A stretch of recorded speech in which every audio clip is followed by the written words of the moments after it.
जय जगन्नाथ फ्रेंड्स।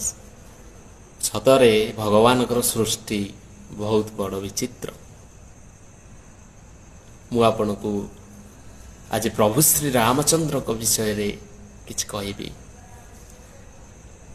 ये हूँ त्रेतया जुगर कथा। दिने प्रभु श्री रामचंद्र निज कांधर धनुतीरटी बाहर करी रखिदे स्नान करने को चलीगले। स्नान सारी आसी देखती तो गोटे बेंग रक्त जुड़ुबुड़ु हो तले पड़ी। प्रभु श्री रामचंद्र बेंगटी उपरे नजर पड़गला। प्रभु श्री रामचंद्र मनरे बहुत हो आसीगला।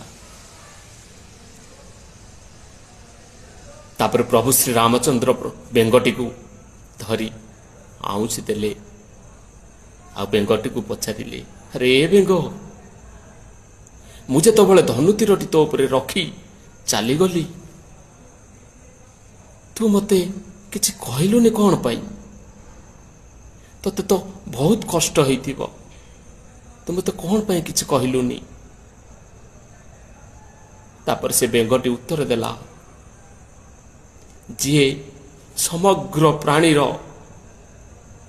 दुख बुझिला वाला, कष्ट दूरेला वाला से प्रभु, से भगवान जदि मो उपरे धनुतीरटी रखिबे ताहले मु आउ डाकिबी काहाकू, काहाकू मो कष्ट कहिबी। रहउची। जय जगन्नाथ।